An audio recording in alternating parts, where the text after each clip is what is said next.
following that day. They called me earlier during midnight. So that day, Baba scheduled an appointment for us for 9 p.m. Due to traffic, we couldn't get to that place at 9 p.m. Baba had to reschedule to the following morning, I think 9 a.m. in the morning, and we went there. And when we got there, we met with Baba. The same thing she told all Nigerians were what she told Baba while I was there. Myself, Olori Buruku Yatunde, Olori Buruku Wunmi, Iya Wunmi, Liam. We went there. Olori Buruku Yatunde was downstairs. We all went up there. After she explained her part to Baba, Baba now said, "Fún mi ní number Baba Kwe." She now gave Baba Safalano, her father-in-law's number. Baba now said, "Mi ò need the number Yokwe, torí Yokwe, èmi àti Yokwe ti sọ̀rọ̀ lánàá." So I'm kind of confused that day. Ṣé ìyá Mohbad náà ti lọ rí Safalano tẹ́lẹ̀tẹ́lẹ̀ ni? Àbí ọ̀rọ̀ yẹn kò yé mi. Because Baba said, "Mi ò need the number Yokwe, èmi àti Yokwe ti sọ̀rọ̀ lánàá." So she gave. Then when nígbà tá dé sálẹ̀ mo ní Wùnmí, ṣé o gbọ́ nǹkan tí bàbá yẹn sọ?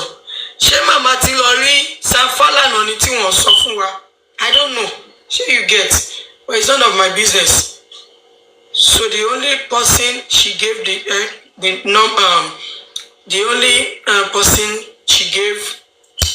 the only number she gave to Safalano was her father-in-law's number. And we left. And I met the Olori Buruku Konibaje there at Safalano's office. Have I answered that? You've really answered that. And what you just said now is exactly how you said it. How you said it some time ago in two different places. I was paying attention to the time and all that, and the same thing you said back then is the same thing you said now. That's a very good one. Now I'm going to drop now, but let me just ask you one more thing. At what point did you, after you got there, and you believe that what they're telling the public is what they're telling you to? And at what point do you now realize that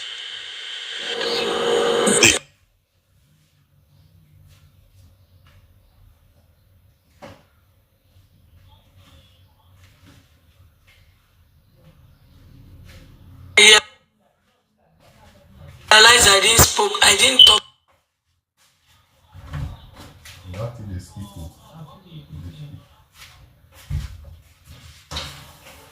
to Baba was when I went to Confi's platform and Confi chased me away. And Mommy Jokem, is it on? Confi chased me away. Then I went to another platform. Was it Westo platform? I went to another platform and Mommy Jokem kept repeating that question. Are you sure you spoke to Baba? Are you sure it is really Baba that you spoke to? At first I was arguing with her. I will not lie. I said, "It's Baba." I said, "Are you sure?" And I paused a little bit. I said, "Wait.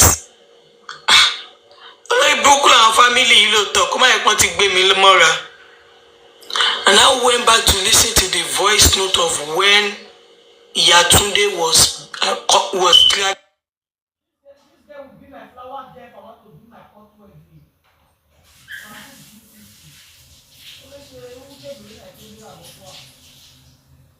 It is actually truth.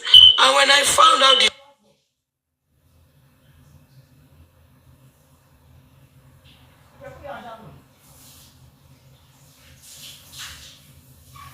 to Baba, Yatunde lied to me that she gave the phone to Baba.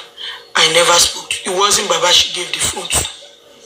Have I answered your question? And that was later. It was not even immediately I got back to the USO. And because when I got back to the US, I was still coming for Baba, thinking it was Baba that I spoke to. But it was later when she now sent me voice notes, thinking she's cursing me.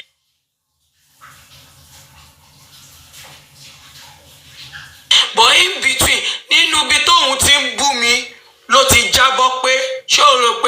fóònù fún bàbá Mohbad ni mo gbé fún ṣé bàbá Mohbad mọ̀ ẹ̀rí mo ṣe máa gbé fóònù fún ni òun bú mi lóró bí but ó tú àṣírí yẹn. So have I answered your question? Most of the things I just ask you, I've actually know I have the answer. I actually intentionally ask you those questions again in case of those of people that have not known, especially those that are actually coming up with different narratives. So don't think that all the questions I asked you was just to get back at you. Came for transparency for those probably are just they will be hearing for the very first time and for clarity. So it has nothing to do with me. Neutral. And thanks for answering all the questions I asked you. Thank you very much, everyone, for having me. Okay. Yeah, my play voice not here, but I'm play. Thank you. So Mommy J, good evening, everybody. Good evening, Mommy J. Yeah, ma'am. Good evening. Yes, ma'am. So I just have like 2 questions, ma'am. Firstly, when you came back from the US with Wunmi's mother, I don't know if you noticed there's a swelling in Wunmi's face. I don't know if she revealed what happened to her, that she has a swollen face. I don't know if she revealed that to you. That's the first one. Honestly, I did not notice. Me, Nick Barrow. Okay. Then another one is when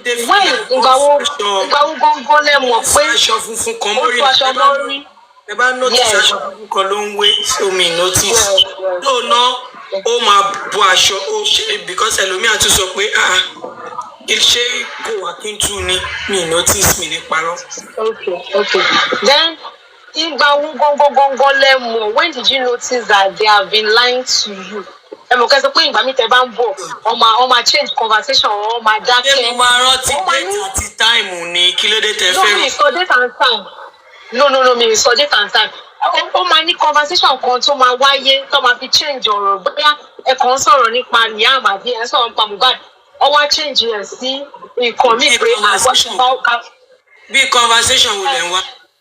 Nǹkan tí mo sọ náà ni pé ẹ mọ̀ bóyá ẹ ń sọ̀rọ̀ pé ìgbà wo ẹ ń sọ̀rọ̀ nípa ikú tó pa Mohbad bí àwọn yín sọ ní sitting room bóyá kò wá change ẹ̀ pé Karimo ìgbà wo ló ń padà sí US ẹ understand ṣé tó nínú conversation lẹ fi mọ̀ ní àbí gesture. Ẹ̀yin ò tí wà confuse pé bí kí n kọ́ máa sọ̀rọ̀ kí n máa bọ̀ kán dákẹ́ ìyẹn ò tí confuse. Mo mọ̀ ìtọ́jú wọn ló kí ṣe gesture lẹ fi mọ̀ ìdí gesture conversation lẹ fi mọ̀. Mi mọ̀ conversation tẹ̀ ń wá mi mọ̀. Okay, it's gesture lẹ fi mọ̀. Ẹ lè bí mi. Okay. I think Bossman answered almost all the questions, but more confirm I should gesture let him money have conversation. That's just my own point. No problem. Hello. That's just my own point. Thank you. Hello. I'm going, Jerry. Yeah. I don't know. Mine is not actually a question, but I'll put it like observation. And for my little observation, and don't let my suggestion trigger you in any way. No, hang on. I know what I'm saying. That if you are going to ask me question that will trigger me, it's not a question. If you are going to say that before your question, I will tell you why I said that. It's not related to what you talk. It means that what you want to say will trigger me, and it will cause chaos. Okay, thank you. What I want, because we were peaceful here before this thing you want to say, and if you say it, if you want me to curse you, my curse, and I will curse your mother too. It's all right. It's fine. What I'm saying is, as an health professional, you're a psychologist, you're a nurse. My only concern is all these things is about the safety of your patient. Okay. Right. That's why I said, I hope it's not going to trigger you in any way. What I meant is, because I can actually observe from little things, from the way you react, the way you react to stuff and all that, your emotional, not being a bit to me, in my own assessment, not that balanced enough. Are you worried in any way that probably the safety of your people you look after due to your profession should be a concern to you? Tí wèrè fi dó bàbá ẹ̀ ó olórí burúkú aláyé bàjẹ́ olóṣì ó dàbí ọba Solomon olórí burúkú aláyé bàjẹ́ tó fi sòye ẹ̀ mọ́lẹ̀ lábẹ́ igi kan kí wèrè tó máa do olórí burúkú àbúrò ọba Solomon kò ní dá fún ìyá tó bí ẹ tí ìyá ẹ bá ti kunu kòtó Ògún ló máa pa mọ́nu kòtò aláyé bàjẹ́.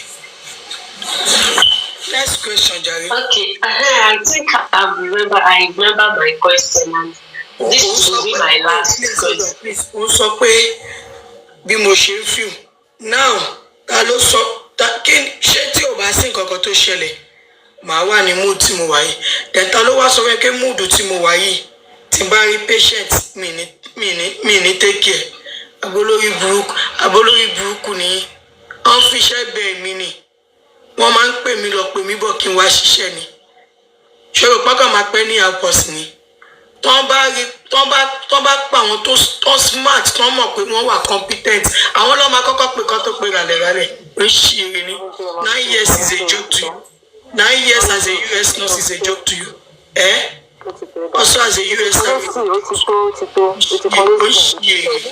Moving on. Aduke. So, I want to ask my last question. Torí kìíní tẹ̀rí lánàá, ẹ máa ń tà mí. Mommy J, that is all right. Mommy J, continue what you are doing. Forget that one. Forget that one. So, I have just only one last question, and I actually have just one. I actually want to throw a song. And I believe if I did not say it here, it will not reach those people that it's supposed to reach. And the sub was to whosoever that just left Italawa recently to me fẹ́ mọ̀ bó ṣe dàgbà tó, mi fẹ́ mọ̀ bó ṣe jẹ́ náà ayé, mi fẹ́ mọ̀ wíwá agbára tó ní. I just want to pass this information to them that they are dumb and they are so orí wọn ò pé. But as long as it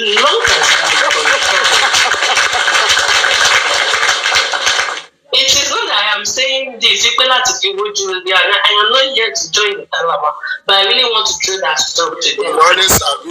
I believe it will reach them in peace. In fact, I didn't want to bàjẹ́ gan. Because I don't know why tó jẹ́ wípé ìwọ tó o ti dàgbà, o ti wà ní ọkàn, o ti làbúrò, o ti fi bí àwọn ọmọ tó dàgbà. Wà á ní làákàyè. You are not tó bá tẹ́ máa join ìbì kan, tẹ́ bá máa padà leave. You will not be using the excuse wípé àgbẹ̀kọ́ gbé justice dání ni. There is difference between èèyàn wá justice àti èèyàn tó gbé. Ṣé òun ni judge? Ṣé Karimo ni judge? To my dájọ́ pé ó yá ẹnu àbí because the excuse they were actually giving I see them as ẹni tí ò lọ́pọlọ àti hypocrisy àbòsíjà in fact mo wish kí irú nǹkan tó pọ̀ láti fi qualify wọn they are orí wọn ò pé mi ìfẹ́ mọ bó ṣe dàgbà tó mi tiẹ̀ fẹ́ mọ àdó kí ẹ mi tiẹ̀ fẹ́ mọ̀ kan ní ẹ bóyá ṣé mo yìí ti rán support Karimo ni kò kàn mí I just really want to say my opinion about it. Ó wà stupid gan wọn nílà ká ìlú àyè. Let me just leave that to you. Aduke, should I help you? Aduke, should I help you? Should I help you with that? You know that thing is very annoying. Wait now, Aduke. Karimo àtọ̀lé ni a fẹ́ bẹ́ẹ̀, I like it bẹ́ẹ̀, but a ti clear nǹkan tá fẹ́ clear, so thank you. I like it bẹ́ẹ̀. Ṣé bá tọ̀lé ni gbogbo wa Ìtàláwà táwa gbogbo alájọ́ ń tọ̀lé. So that's the response to that, Mommy J. Just ignore that. So I want to go back to my last question. Hello. So, can I talk now, please? Can I ask my question? Is it my turn yet? Let her finish. No, sorry. Please hold on, please. So my last question is okay, all right, yeah. I just want to please, if there is any way that Momije can actually please help, if Adura can still help us provide that 10 seconds, 10 minutes video for us to use that video to shut up that common guy that is ranting all around, or for him to see that Mohbad did not come in that video. Because me, I believe Mohbad did not come in that starting video. But if there is any ways that Mommy J can see, I know you might still be contacting Nigeria or Damola. Alright, so that is my last question. Thank you so much. No, thank you so much. Thank you, Aduni. I said Aduni Adufe. Fine, baby. Thank you very much. Adufe, very wicked lady. Good evening. Yeah, good evening, everyone. Good evening, oh. Good evening. Yes, Good evening, everyone. Yeah, sure. Good evening. Is it my turn to ask question now? Okay, Yeah, thank you, everybody. ask. Yeah, and I greet everybody listening this evening. Yeah, my question is, it's going to be like a bit of you enlighten us concerning in us. Speak louder, please. In the US. You are breaking up. You are breaking up, ma. Okay.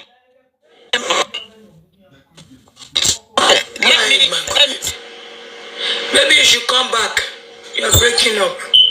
Come back. Mommy J, please, sorry. Our private account, we can't see private, so we moderators. So come on, okay. I don't know. That's the settings of TikTok. Okay. Kilo de time you need power private account. They pick private more. Private accounts, hosting economic. Hello, check by me. Ẹ má ṣẹ̀ṣẹ̀ bẹ̀rẹ̀ ní ẹ̀yìn dà.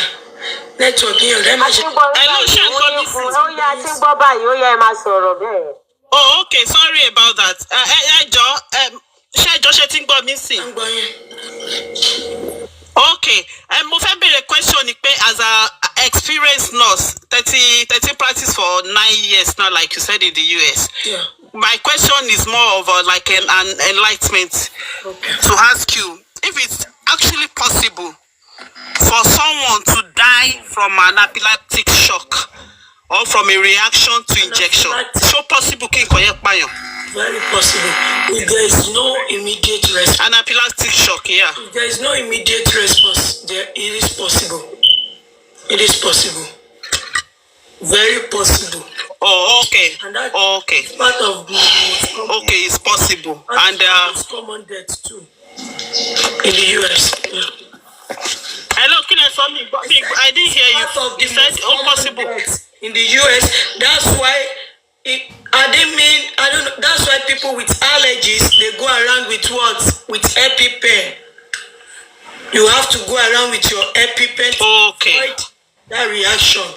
Or if it eventually occurred, you have your EpiPen closer to you. You can inject yourself. If a kid have allergic reaction, they have their EpiPen. You have to teach that kid how to use it. So that immediately it happens, the first, just like people with asthma, you go around with your inhaler, right? People with asthma carry their inhalers around the same way people with allergies go around with their EpiPen. And also, so now let me say this too. Even if you don't have allergies, it is okay to go around with EpiPen too, because you can be stung with anything like honey. You may not know that you have allergies to honey, and you get stung with honey, and you can develop a reaction immediately. Bees, sorry, I said honey. Just pardon me. You know I'm stressed lately. Lately I'm stressed. So you can be stung with bees. If you have EpiPen around, you get the injection, you're good. But after getting the EpiPen too, you still have to go to see a doctor or go to. Oh, okay. Yeah. Okay. So from your explanation now, the analysis of what they told us that killed Mohbad is actually possible. How? As in that they said a nurse injected him, and he got reacted to the injection, and they didn't get him to. That is based on what they are saying. Yes, that's what I'm saying. That based on what they are saying, that's what they told medical us. report that ruled out anaphylactic reaction. Before you can say it is possible, there has to be a medical report or what is it called? A toxicology result that will rule it out, that will state it in the result. There was no toxicology result that ever says the first toxicology result, the second I'm sorry, I'm talking out of pain. The second toxicology result, I understand you. By the family never indicated there was an anaphylactic reaction. Yeah. The issue of anaphylactic reaction came up based on the signs and symptoms that they said he experienced before he died. If only the toxicology result, it is only the toxicology result, the autopsy result that can tell us he died of anaphylactic reaction. If that was not indicated on those two results, every other thing they are saying is rubbish. So they all need to go back and conduct a test, to conduct a toxicology test that will tell us Ikuto Pamobad. Those two tests are fake. Nothing but fake. But the autopsy result stated something like that. Yes, the autopsy results. Autopsy of the government or the family. Yeah, the government, yeah. So he stated it, and the final decision on each report, Yeah.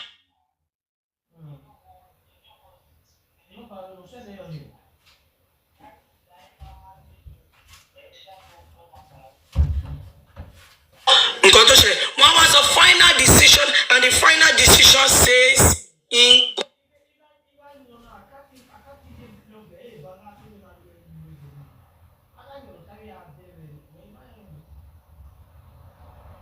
I'm asking you, I am. What does inconclusive mean? When something is inconclusive, it means there is no accurate result. You still need to reapproach and test. Is either you need to test further, it is either it has been alternated, or it's either you have to reapproach it again. Did they reapproach it? Did they alternate it? What does inconclusive result mean to you, madam? What does it mean to you? Yes, I understand what you're saying. I understand what you're saying. Let me do an example for you. Hello? Let me do an example for you. UACNS. If you are trying to rule out UTI, you conduct a lab result. You get a urine sample. You conduct a lab test. UACNS, right? The result will come back and show you the amount of colony growing in that urine, right? If the result comes back showing less than 100,000 colony, you can just continue to push fluid. But if it is over 100,000 colony, it's telling you that there is a UTI. Hello?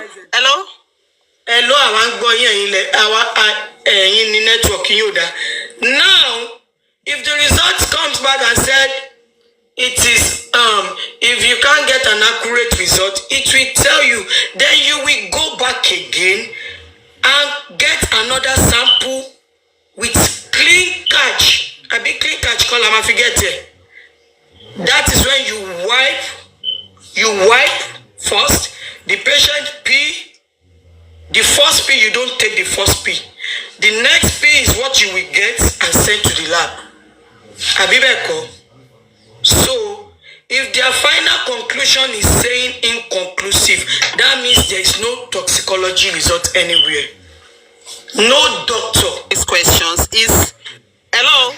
Hello, ṣé ń gbọ́ mi sí ẹjọ́, ṣé ti gbọ́ mi? Sorry. Ẹjọ́ ẹ jẹ́ kí n sáré sọ because mo kò sáré jáde fún break time kí n sáré béèrè question lọ́wọ́ yìí ni. Yeah.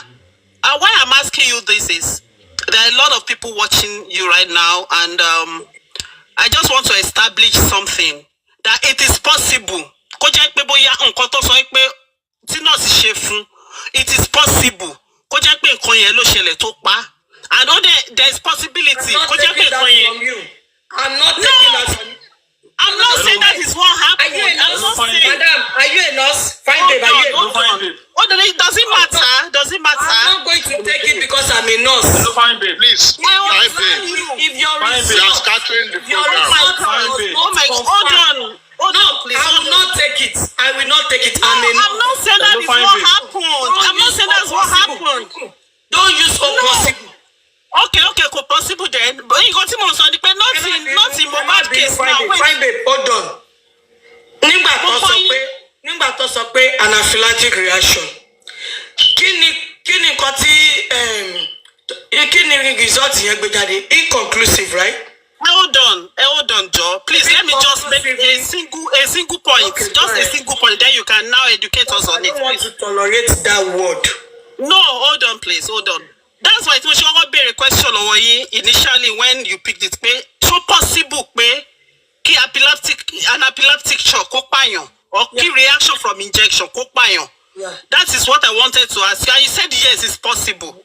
And ìgbà tí lórí ọ̀rọ̀ tí Mohbad yìí náà tó ṣẹlẹ̀ mi sọ pé bóyá nǹkan tó ṣẹlẹ̀ nìyẹn but there is possibility okay nurse sọ pé òun fún ní injection hold on ẹjọ́.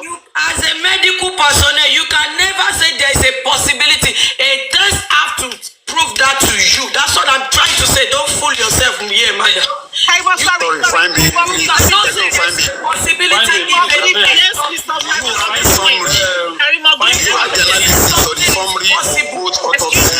can I get before you say something is possible in the medical field, you must have conducted the test to rule it out. No verse. Go on. Don't come and push that narrative here. Toxicology said inconclusive. So where did you get your is possible? Sorry, There's nothing to establish it. There's no test anywhere to establish it. As a medical personnel, carry out a test. The test result will prove whatever that is going on. That is now, and there's nothing like it is possible in the medical field. Is either fact or no result, and you will retest again. Sorry, Jerry. Right. And you these people are just stressing you here. I don't understand. Me more. I want to stress a lot. They want to trigger that more. They want to trigger again. They're triggering again. Someone sent me something yesterday. I was like, "Kilo shele." One you are crying. That's why I come to on your platform. Please, I want to advise you. Not all questions you can answer because hello me o to first of boss my you can sorrow rubbish you can front and back. No. Good. I lele ni tó sọ̀rọ̀. Okay, but give submission má bọ anybody ẹjọ́. Mi mo buyan stress yan ẹ̀yẹn náà tó yẹ kó lọ bá pathologist ẹ̀ ó wá ń béèrè question lọ ṣé wọ́n ló pọ́n school ni. He's wrong now. Èèyàn ti wà stress already ẹ̀dẹ̀ tún stress ẹ̀ mọ́. So no, let me what I was Jomoke, àwọn tó ń wò mí wọn mọ̀ mí. They don't know me. They don't know me. Èèyàn tó kì í sọ̀rọ̀. So mo sọ fún wọn náà pé mi ò sọ̀rọ̀ àwọn ló sọ. Ẹni tó ń sọ̀rọ̀ tàwa sọ di kìíní. So I need to answer them and just to clear myself too. Mo mọ̀ kẹ́kọ̀ọ́ tí mo sọ yìí náà ìtò máa gbọ́. They will still say the same thing and this will be the last time tí máa fún wọn ní opportunity yìí. They are just stressing eléyìí bèrè gbáyìnjọ́ wà wọ́ kó lọ bèrè lọ́wọ́ airline tó wọ̀ lọ Nàìjíríà náà. Kó sọ déètì fún wọn ọjọ́ tó lọ sí Nàìjíríà ọjọ́ tó bọ̀ kí ni tí wọ́n. No, Mr. Adisa, Sherry, she needs to do this because nítorí nǹkan tó ṣẹlẹ̀ mọ́júmọ́ àárọ̀ ìyá ẹlòmíì ti ń sọ̀sọ̀kúsọ. Àní wọ́n send fídíò sí mi sẹ́. Ẹ má wọrí ẹgbàgbé wọ́n send bẹ́ẹ̀ wà ń ṣẹlẹ̀ láyé ẹgbẹ́ gbójú bẹ́ẹ̀ ẹ má wo bẹ́ẹ̀ ẹ má wo bẹ́ẹ̀ bẹ́ẹ̀ wà ń ṣẹlẹ̀. Ṣẹlẹ̀ ni pé sórí fídíò tó send yẹn.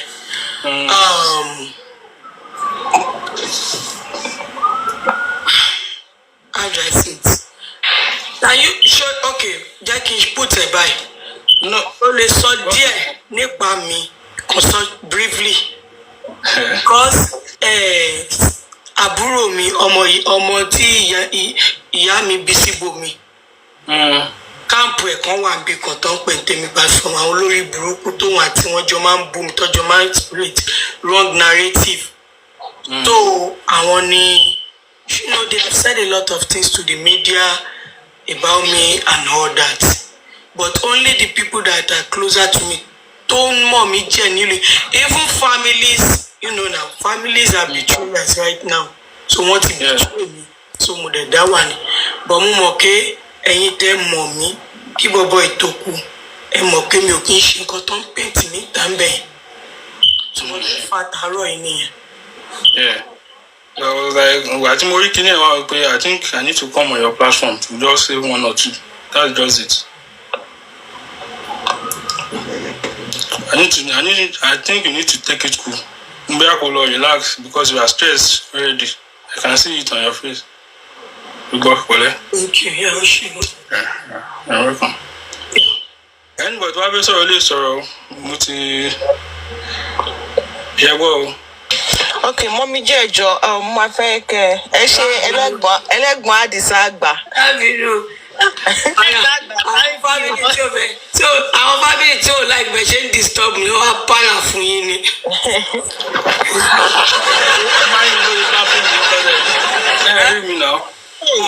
Ó ṣẹ̀ṣẹ̀ dé ni.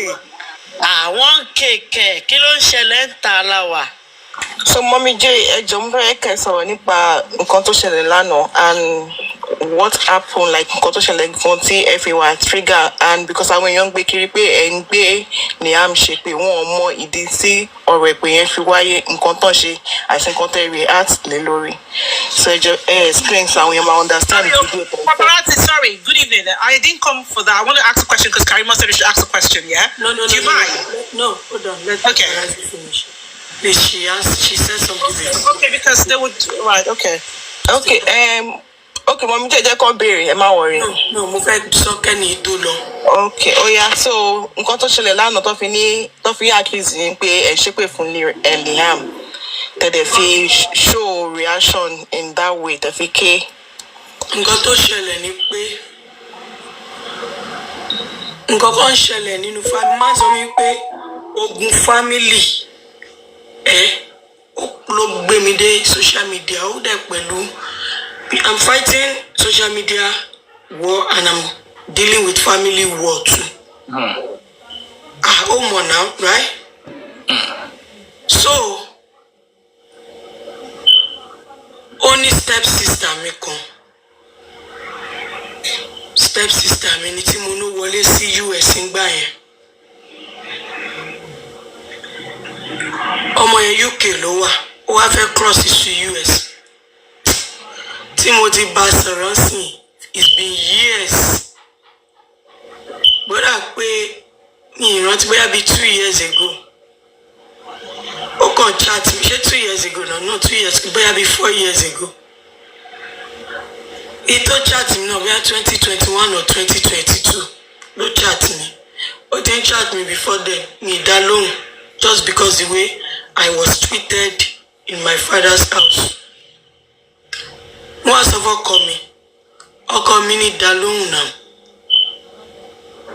Wọ́n á bẹ̀rẹ̀ sí ní response. Ó wá dijọ́ kan, ó wá send message mi ó ní happy Easter ma. How are you and your family ma? Ibẹ̀ ló ti tọ́nú mi. Ibi tó ti tọ́nú mi nìyẹn. Ẹni tá a sọ òun àtẹ̀gbọ́n ẹ̀ wọ́n máa ń dìjọ nà mí ni. Bọ́ ibẹ̀ ní everything ti tọ́nú mi. Ó ṣàǹbá mi sọ̀rọ̀ dáadáa. Ó wá sọ fún pé òun fẹ́ wá sí US. Máa bọ̀ àbúrò. Èmi gan-an mi tún dùn pé ó trust mi. Inú mi tún dùn pé step sister mi lè máa trust mi báyìí. Ọlọ́run ṣe o. Ó wá tó stage kan ọmọ yẹn fẹ́ change mind ẹ̀. Mo ní má change mind ẹ̀ o. Má bọ̀. Ṣorí bàbá wèrè Trump yìí tó bá wọlé tó ò tí wọlé sí US. Àmọ́ra tó máa dá o. Má bọ̀. Má